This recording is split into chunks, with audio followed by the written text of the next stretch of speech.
公主怎么选？我没想过做大人物。不是大人物。您是西楚人最后的希望，公主忍心看楚人就此沉沦吗？为什么一定是我？您身上流淌的血脉，为您带来荣耀，也生出责任。公主，王族无权逃避。够了！不要逼他。世子若交还公主，我可以替你杀陈之豹。江离不是筹码，不管你给我什么，我都不换。你想强留公主？她自己的命运，让她自己选择。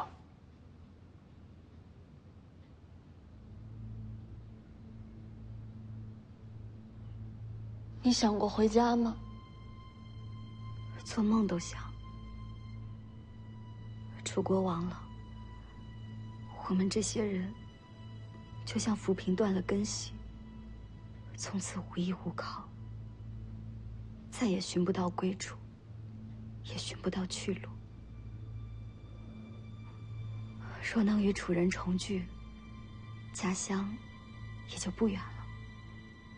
但是殿下，这不重要。不重要。你有你自己的人生，你不欠我们，因为你不仅仅是公主殿下，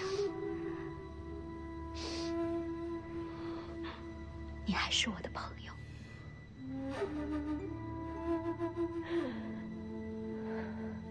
公主，我尊重您的选择。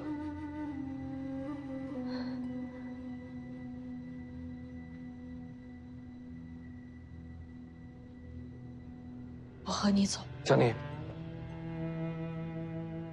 其实我习惯了当一个侍女，每天读书赚钱，几枚铜钱，买些胭脂水粉，我就能开心好久。偶尔偷吃糕点也不会让你发现。这样的生活很简单，可是我很喜欢。喜欢就留下。可是齐兆叔叔说的对，我有我的责任。太多人期待着我的出现，期盼着绝望里能看见光明。我经历过绝望，所以我知道这一点光明对他们来说有多重要。我是江离，是你的侍女，我也是西楚公主。王族血脉，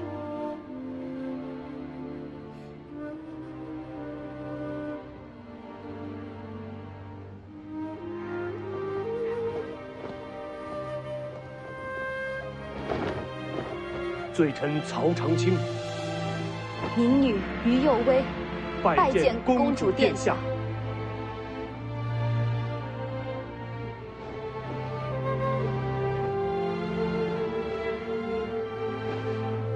我的第一个命令，就是你们二人以后见到我无需下跪。公主，礼数不可废。齐兆叔叔，你要抗命吗？罪臣不敢。公主，我们这就启程。我会离开，但不是现在。殿下何意？江南下一站是龙虎山。是。这次东行除了武帝城，最危险的就是龙虎山了。我想先与他同行，等离开龙虎山，我就随齐赵叔叔西去。我不是为徐凤年，徐家毕竟护我性命，这恩情该还他们。但是殿下，有两个问题。齐赵叔叔，请说。第一条，我已然露面，殿下就不可能再光明正大的和徐凤年同行，否则真成了北凉和西楚联手，溧阳皇帝不会放过徐家。那我假装和你离去，然后一路暗中随行。也好。第二条，这徐凤年怎么办？把西楚公主藏在身边这么多年，徐家怎么向皇室交代？这倒不要紧，这么些年我一直在尝试刺杀徐凤年，一查就能查到。由此推断，很容易得出我一直在隐藏身份、蓄意报仇的结论。殿下一直在刺杀徐凤年，为什么？因为楚国公主的命还是挺有用的，为什么偏偏让我活着？关键时刻是拿我的命换东西。我以为徐骁会要我性命，所以从小就试着刺杀徐凤年。就算徐骁居心叵测，那跟你杀我有什么关系啊？男人都是笨蛋嘛，这还不明显啊？江离知道自己会死，所以不停地刺杀你，是为了让你恨他怕他，是担心将来自己有一天真死了，你会难过啊。你的刺杀从一开始就是因此而起。先不说这个，我刚才一直在想另一个问题：若徐骁真要对我不利，那他会这么凑巧让我偷听到吗？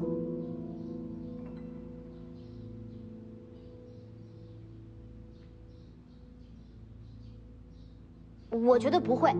我也觉得是，我觉得徐骁是故意让我听到这些话的。还有，我一次次刺杀他，真的能瞒过徐骁吗？他为什么不阻止我？你还记得你说的话吗？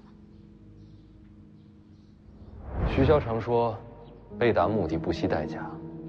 这一行，你们二人恐怕就是代价。我一开始是以为徐骁会把你们交给卢家，可现在想想，齐赵叔叔出现，如果我们跟他走了，那这么多年的刺杀就恰巧为徐家打消了猜疑和隐患，有这么巧吗？因为有你们在，所以刚才他没杀我。我和于右威真正的作用，其实是在这里，而不在卢家。曹前辈，你为何会来阳城？我是为了殿下而来。你怎么知道江离在我身边？我不知道殿下是否还活着，但我找到了这个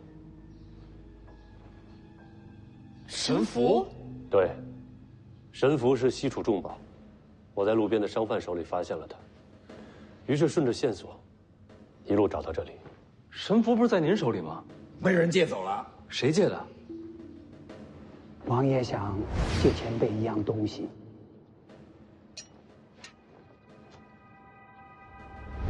魏爷爷跟您说是徐骁找您借神符。魏爷爷与我同行，原来是为了这一刻。是徐骁设计一切。今日之后，你被带走，楚国公主再现，黎阳再生大地，而北凉的地位就越发稳固，飞鸟不进，良弓不藏。徐骁故意容忍公主刺杀，就是为了以后让全天下都知道徐凤年和公主势不两立。如此一来，皇室更加放心。这世袭罔替的北凉王不给我，还能给谁？这一切，都在徐骁谋划之中。这布局甚至从小时候就开始了。徐骁啊，是个好棋手。你不是官子无敌，棋艺无双吗？怎么这会儿倒成了人家的棋子了？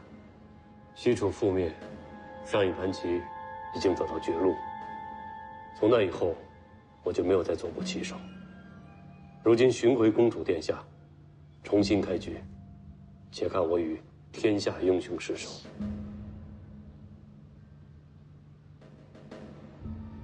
殿下，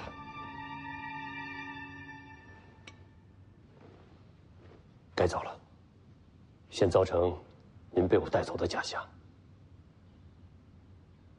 龙虎山之后，我才会真正离开。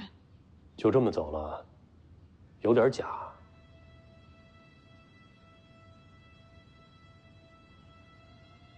哎，想说什么就直说吧，我懒得猜这么话里藏话。既然遇到剑神，怎能不领教一番两袖青蛇呢？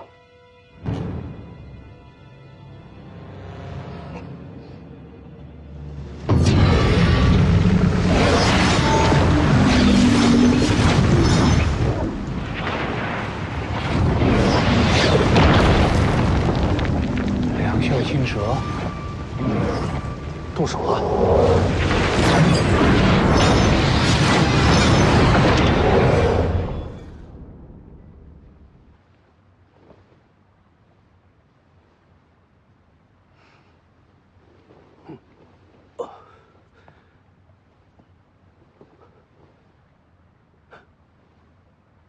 居然没死。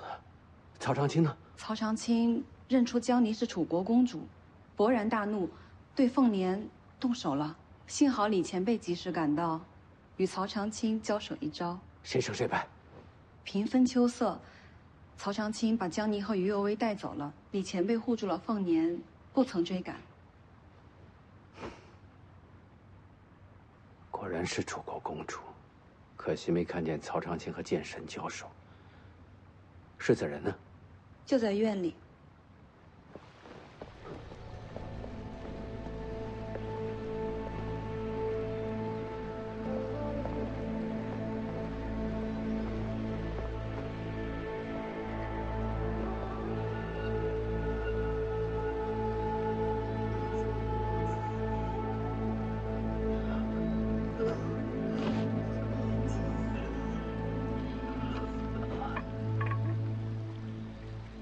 卢先生醒了。他们仅仅只过了一招。是，仅仅交手一招。天人临凡，也不过如此了。谁能想到，人能拥有如此可怕的力量？卢先生既然醒了，还对我动手吗？卢家从来就没想过要跟北凉决裂。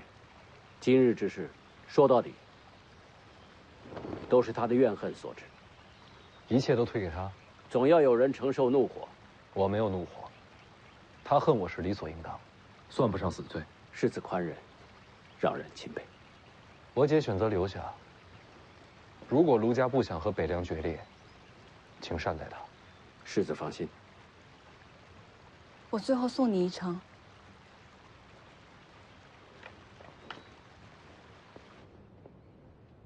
我在想一件事。什么事？魏爷爷从李前辈手里借走神符，可把神符送到曹长青眼前，再制造线索，让他自然而然找到报国寺的，应该另有其人。魏爷爷初到江南，并没有这样的手下。还有呢？曹长青现身时要对我动手，我记得大姐始终面不改色。你知道有江离和于有为在，曹长青不会杀我。就算江离拦不住他，你也清楚，李前辈没有被骗。今日一切变化，都在你预料之中。江南布局，是大姐掌控一切。我并没有掌控一切。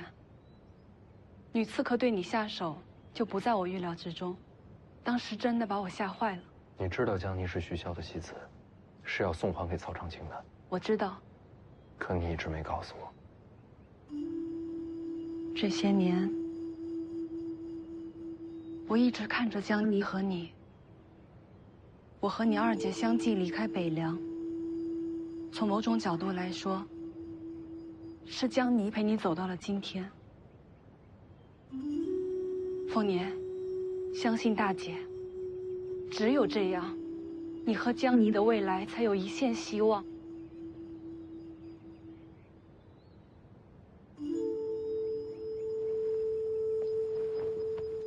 姐，你瞒得好辛苦。姐虽然身体不好，这儿可不输人。听姐的话，安心走，不要担心我，我会比任何人都过得好。然后，等你来接姐回家。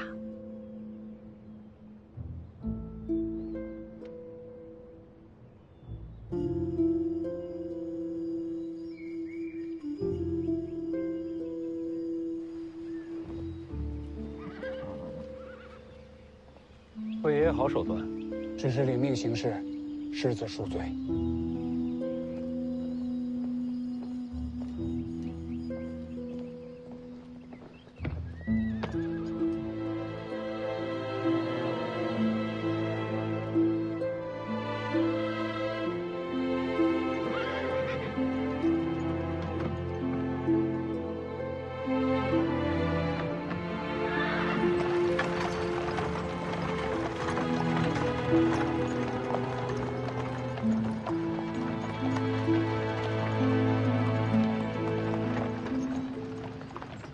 谢，走远了，进去坐会儿吧。小姐，小姐，别喊，别喊，让他开心的离开。恐怕等不到回家了。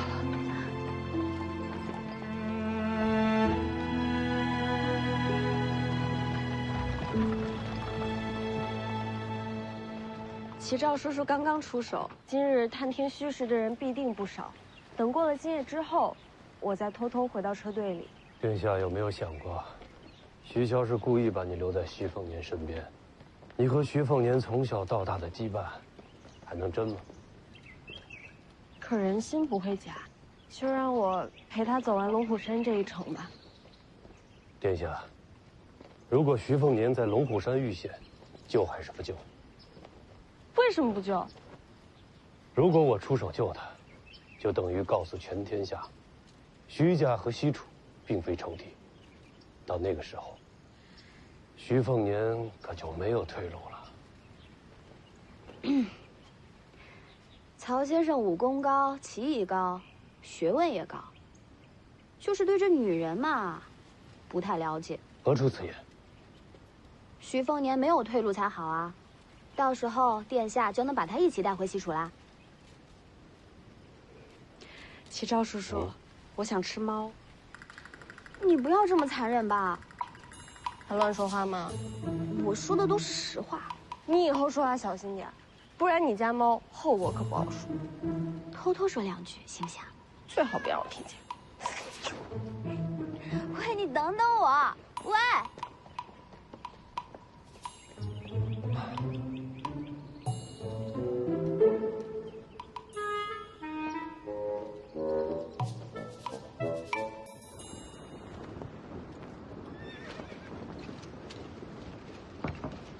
上去看一眼。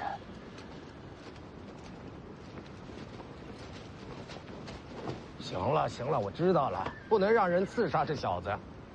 哎呀，真不知道上辈子欠了谁都。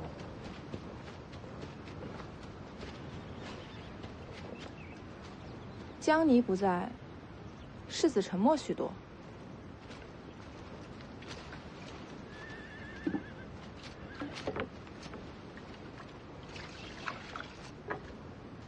江离是侍女，你也是侍女，你就没有想过取而代之？世子将来可是北凉之主，权倾一世呢。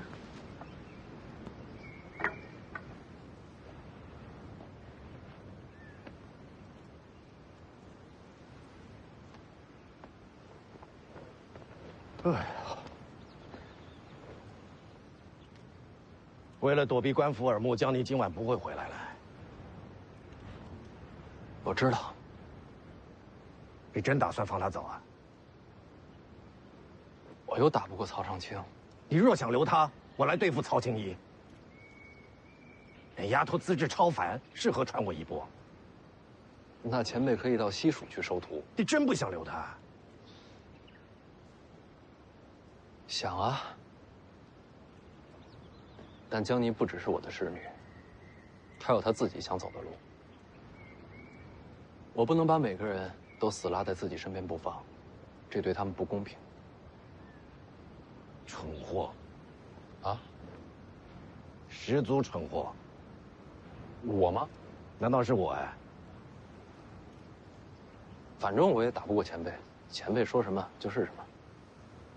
我看到你使两袖青蛇了，还行吗？一塌糊涂。看来我资质一般。为什么是两袖青蛇，不是两袖青龙？这名字也有讲究。腾蛇化龙，龙虽然高贵威严，可一旦变作龙，也就成了传说中仙人诸神的麾下走兽，仙家坐骑。只有未化龙的蛇，心中才有斩破一切的野望，才有往上攀爬，哪怕是和自己争斗，也要吞噬天下的狂妄。记住青蛇真意，才能用出真正的两袖青蛇。人若是屈服，就失去了这份不羁。向谁屈服？向自己的心。人会害怕，会绝望，会恐惧，会退缩。你心里面的种种折磨牵扯着你，不让你往前行。真正的两袖青蛇是斩心之剑，斩断心中的恐惧，才能踏破束缚，去走自己选的路。剑术、剑招、剑意都不重要，明白这些，才是两袖青蛇。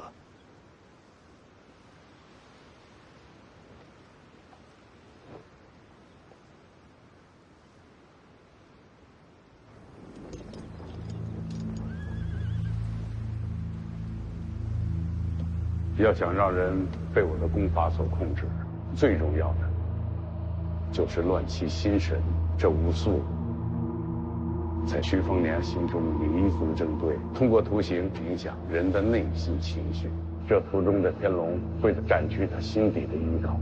换句话说，我要让巫术在他眼前再死一遍，说不好，他还会变成一个疯子。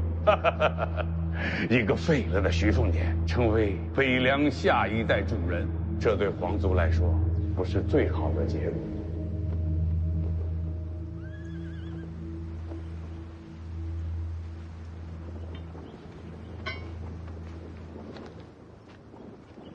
我去接世子下来休息。报告将军，赠银边捡到一盒子，上面贴了纸条，说是献给世子。很轻，不像有机关。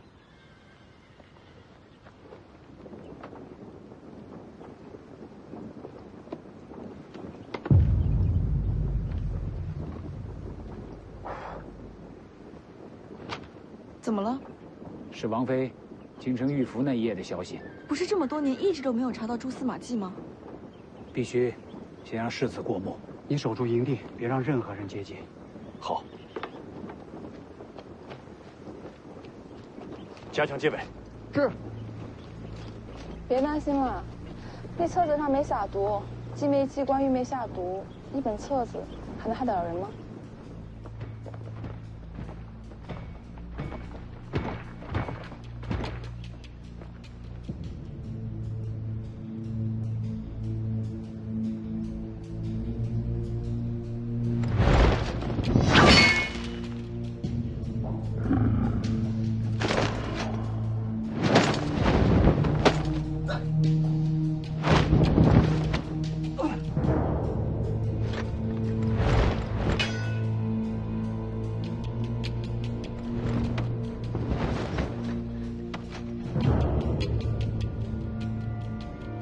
我有些明白，又有些不明白。哪些不明白？我不明白的是，心怎么斩？两袖青蛇说到底不过是剑气，斩内心根本做不到啊，总不能真对着自己心口来一刀。当年，这也是困扰了我很久的问题。我创两袖青蛇之后，纵横天下难逢敌手啊，自此起，便有了剑神之名。了不起。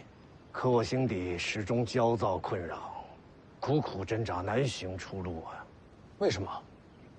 因为我的两袖青蛇是不屈野性之蛇，可人性总有懈怠，有妥协。如果有一天我失去了这份不屈之心，我的剑道也就走到了末路。所以我害怕、彷徨，仿佛绝路就在眼前，我却躲不开，也避不掉。我知道这绝路来自于我内心的恐惧。只有展开心底迷障，才能往前走下去。就像你刚才问的一样，那时候我天天都在问自己，怎么斩自己的心。您做到了。是的。只要将两袖青蛇的意境再上一层，才是我真正的绝学。它的名字叫做一剑开天门。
好像隐约看到了什么。那是我用一剑开天门的真意在影响你，你看到的就是这一剑的秘密。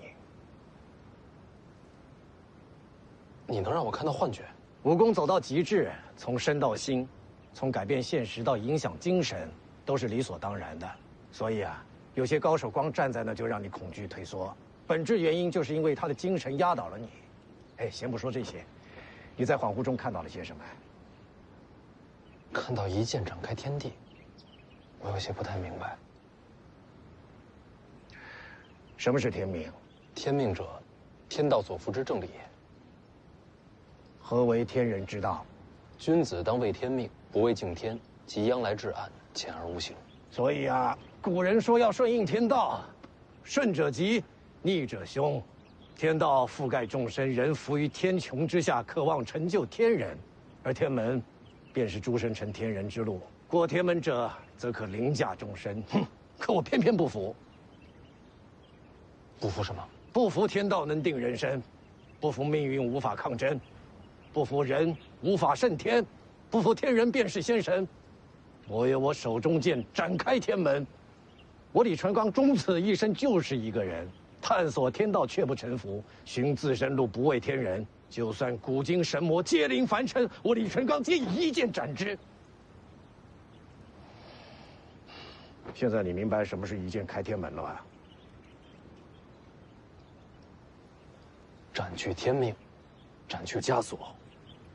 我有这不屈在手，便可斩去一切彷徨无措，斩去心中畏惧阴霾，以此心澄澈，横渡凡尘。这念头才是一剑开天门的魂魄所在。当年您把一剑开天门练成了？练成了。那你怎么可能输给王仙芝？与王仙芝内战，我只用了两袖青蛇，没用一剑开天门。为什么？王仙芝天纵之才啊，我不想他就此陨落啊。那你宁愿自己说？当时如果我不杀他，我没把握赢。我有点犹豫，与王仙芝交手怎么可以犹豫呢？当然就输了。那应该再打一场啊。本来我是这么想的，在嬷嬷建议让一剑开天门收发随性之后，再与王仙芝打一场，那么大概就能既赢他又不杀他。但是这一场始终没打成，因为在那之后不久，我的人生就输了，我的剑意和战意全废了。人生怎么输啊？你都练成一剑开天门了。人不是武功高就能得到一切，就能过好一生的。对我来说，最重要的那个人，被我亲手杀了。从那天起，什么都不重要了。你，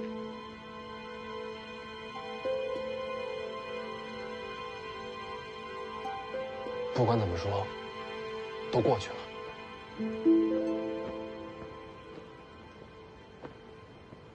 世子，李前辈，世子，在营地旁捡到一个木盒子，里面是当年王妃玉符的消息，给我看看。不管是什么消息，别忘了斩向内心枷锁那一剑。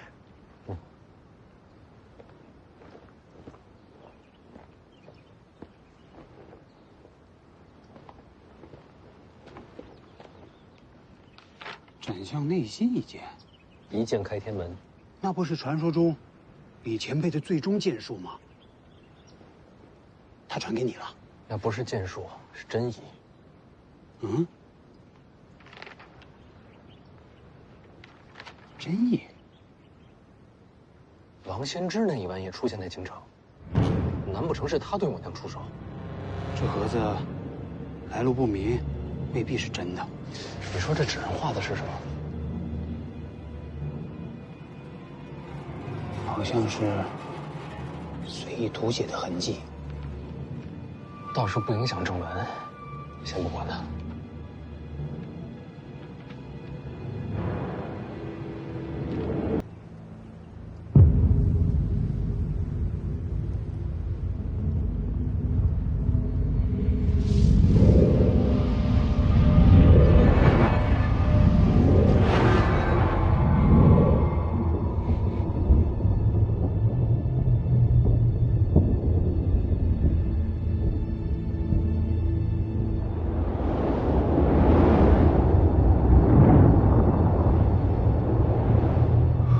世子，世子，世子，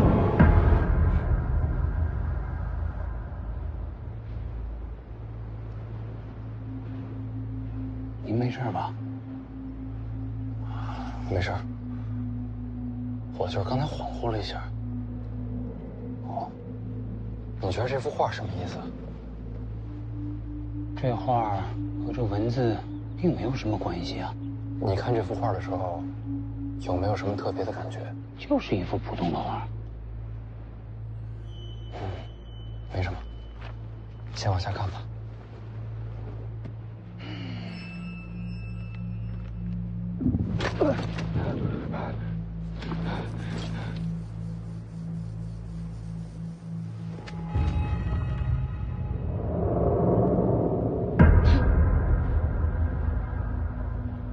又是你！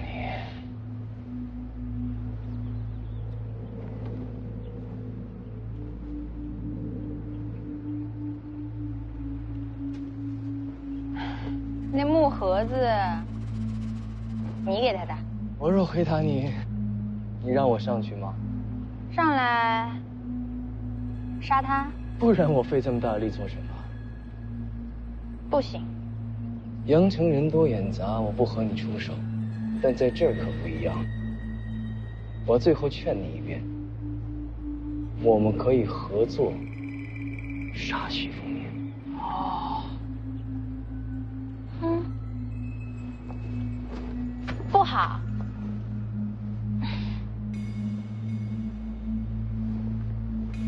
哎呀，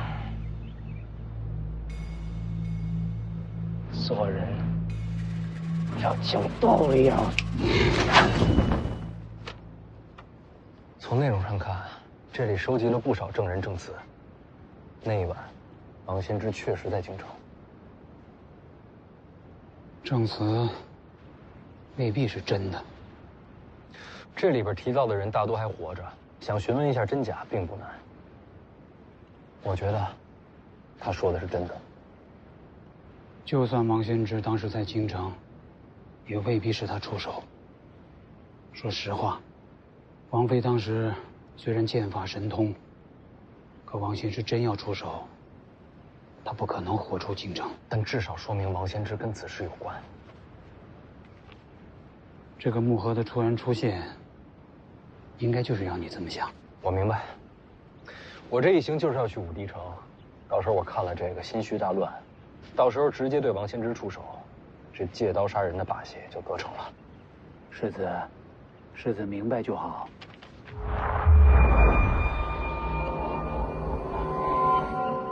可这毕竟是找到一点线索，这么多年了，真相终于浮出一点来了。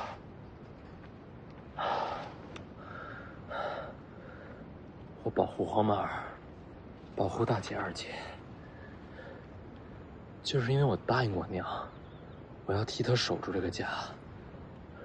我心里边我娘一直还在，她一直看着我呢。不能让我娘失望，我一定要找出害她的那个凶手。世子，我没事，我就是好不容易找到线索，心里有点乱。北爷放心，我不会做傻事儿，也不会冲动。你就让我一个人坐会儿，我好好想想前因后果。有什么需要，你随时叫我。好。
这龙怎么没了？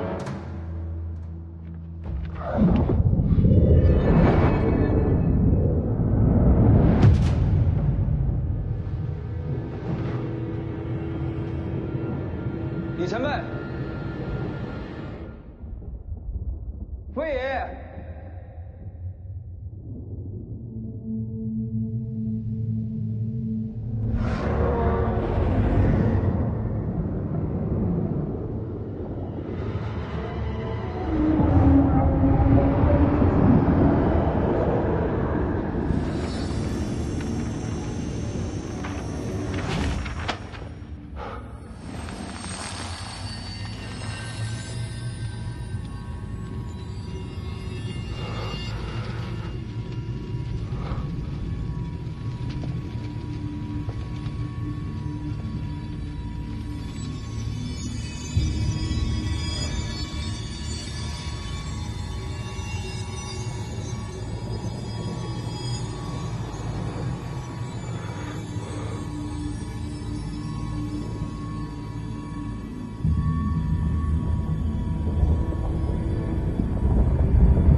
娘。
凤年，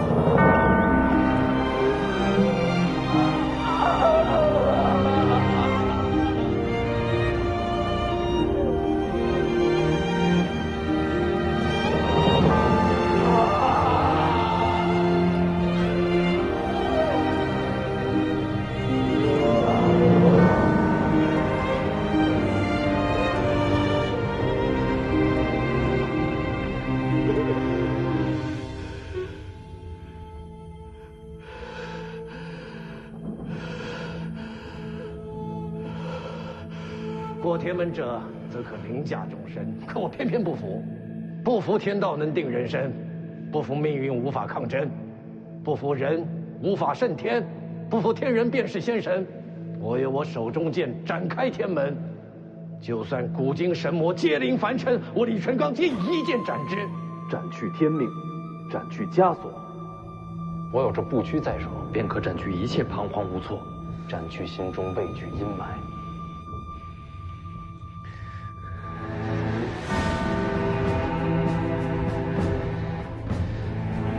取你的天道！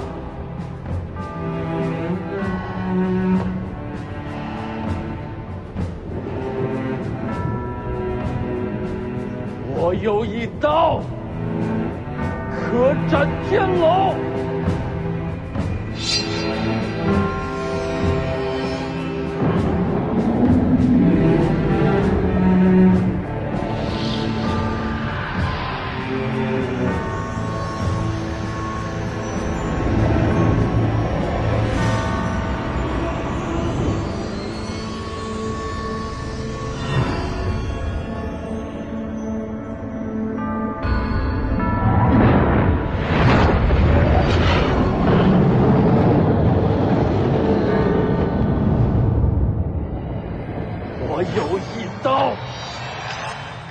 斩天人！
是梦啊！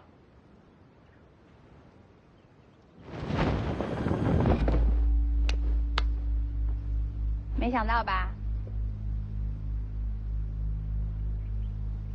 喂，还不叫人救你？你受伤了？在悬崖上跟人打了一架，问题不大。悬崖上人很多。嗯，多，都是来杀你的。你挺抢手啊。打伤你的人呢？下去了。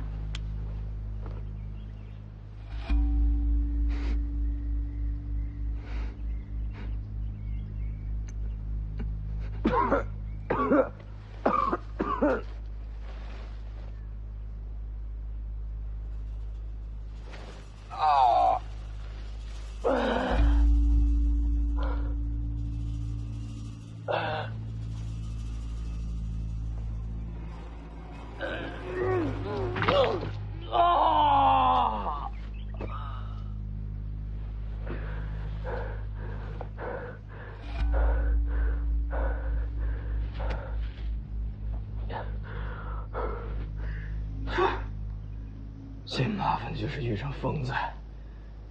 希望赵皇上前辈说的都是真的。天都亮了，白打一晚上。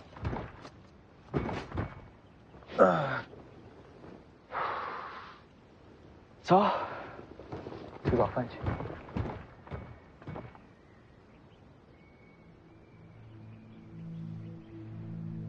你还不叫人救你？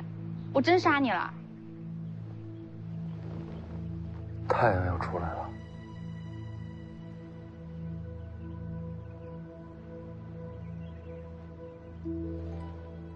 再过一会儿，会很好看。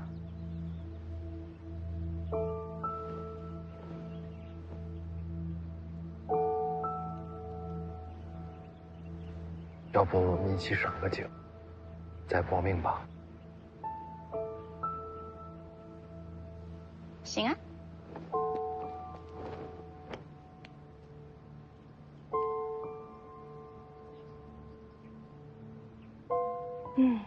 是很好看。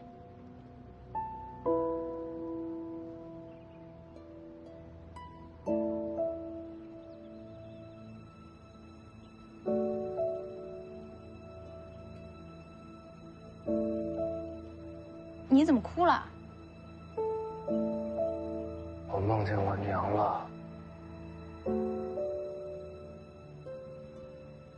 她很好看吧？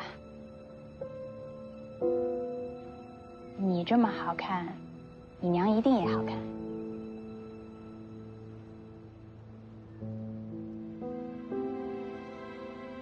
这么多年，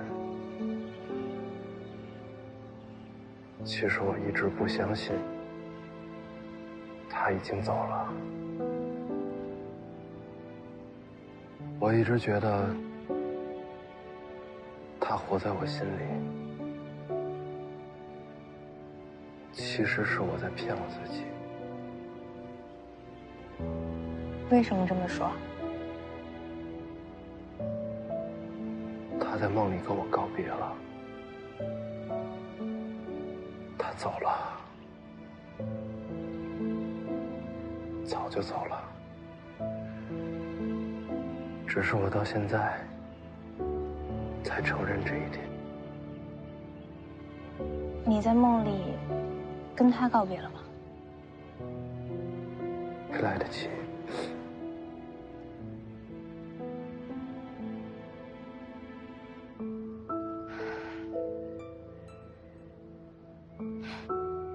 今天的景色是很美，看在美景的份上，不杀你了。你为什么一定要杀我？我不相信你就为了千两黄金。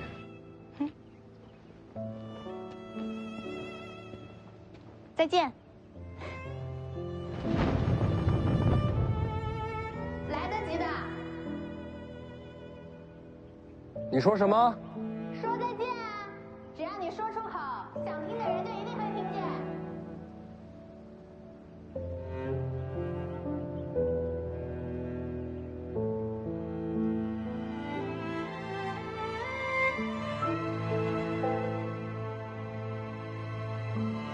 娘，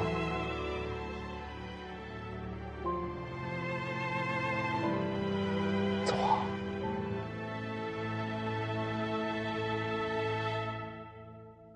你在梦里见到的天龙就是这样的。仅凭几套纹路、一幅图形，就能让人入梦？只对你有用。准备这些的人应该对你了解颇深。这功法就只是为了让世子做个噩梦吗？这是借梦境毁去一个人心中最重要的屏障和依靠。你娘应该是你心中最重要的那个人。是。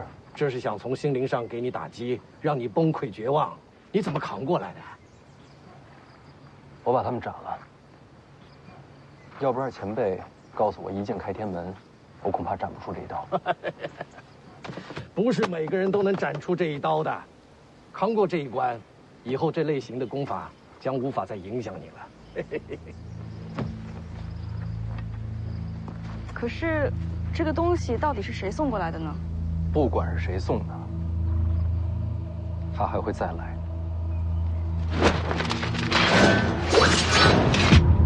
启程去龙虎山。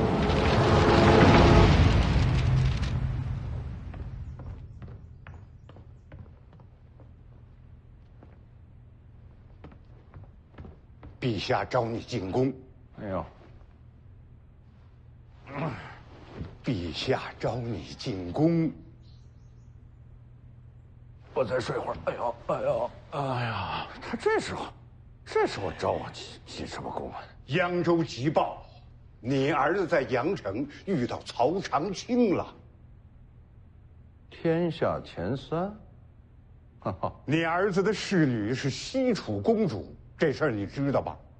知道。知道，你还把西楚公主养在府里，让公主当侍女，这才显得咱北凉霸气。曹长青认出了西楚公主，对你儿子出手了。哎呀，那不是还有这个李淳罡呢吗？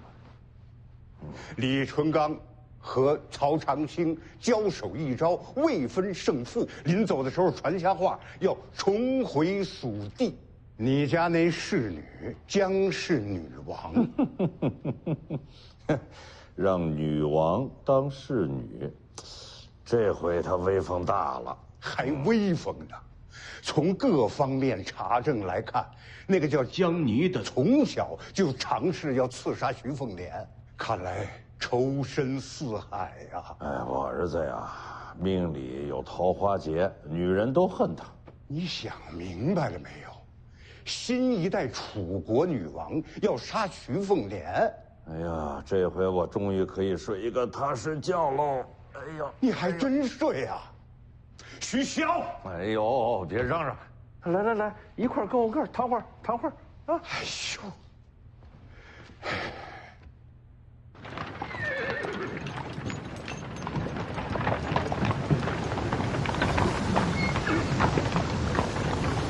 起风了，有问题？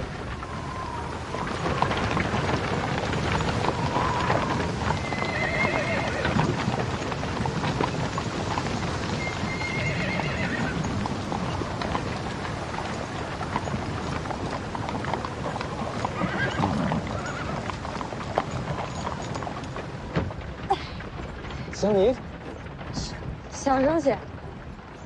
是曹长青引起风沙，是我让齐少叔叔掩人耳目，我才能偷偷溜回来。我还以为曹长青不会让你。如果你遇到危险，有江离在你身边，曹长青才能可能出手救人，懂吗？我是回来要钱的。当你侍女这么多年，我要走了，你总得给点安家费吧？等你真走了，就给你。我跟齐少叔叔说好了，等你平安离开龙虎山，我就真要去西蜀了。不过，齐少叔叔也说了，我们在西蜀对北凉是好事。我宁愿你留下来。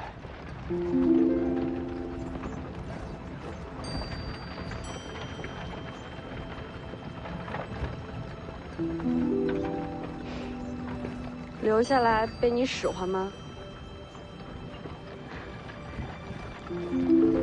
好啦，你留意着点，除了身边最信任的人，你可别让别人知道我又回来了。于有为呢？他在齐少叔叔身边。齐少叔叔说，要把西楚各路义士都给他交代清楚，以后他就是我的直属女官了。殿下没被发现吧？如果杀了徐凤年会怎么样？好好的，为什么要杀徐凤年？公主要走自己的路，就不能有情感羁绊。孤家寡人，才能成帝王之业。胡扯！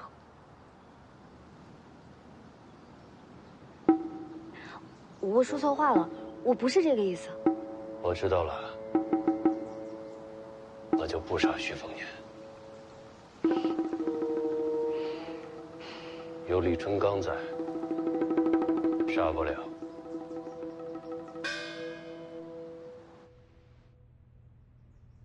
徐骁，此时陛下让你进宫，你儿子世袭罔替的事儿，他就有结果了。你弄出一个无视君恩的样子，这做什么呀？我什么也不想做。他让我在这儿闲置了这么多天，我还不能让他等会儿。现在不是赌气的时候。哎，你怎么就看不明白呢？啊？现在我表现得越狂悖，那陛下就越放心。好，好，好，全都是你的理。你要是再不去啊，宫里的马车全堵你门口了。哎，怎么又躺下了？对，也不能太过了啊。那咱们就去宫里走一趟。哎呀，好好。你着什么急？你被人设计，陷入了梦，谁干的？问题就出在这儿，我想不出来谁有这手段。你看我干什么？他是笨蛋，又不算真的闯过江湖，对功法手段不了解也正常。那你呢？你可是剑神，你也没头绪。我在清朝廷底下躲了这么多年，这些年来江湖上多了哪些高手，我哪知道呀？那我晚点去问齐兆叔叔。那女刺客呢？当时为什么不动手？我总觉得他的目的未必是杀我。现在回头想想，那2次重伤，真的是害我吗？那次之后，我破而后立，把真气强行吸收，将大黄铜推至4重。再之后，就是杨城。要说呢，祸福相依，这伤啊也算来得及时。在阳城，我杀琉璃亭本该会有后患，但偏偏这次刺杀让卢家进退两难，反而借伤势将危机化解于无形。这2次刺杀，带给我的都是好处。所以你认为他是在帮你？今天日出之前是他杀我最佳时机，但他却没有动手。难不成又是徐骁的布局啊？不知道啊。经过这次东西，我觉得自己越来越看不透徐骁了。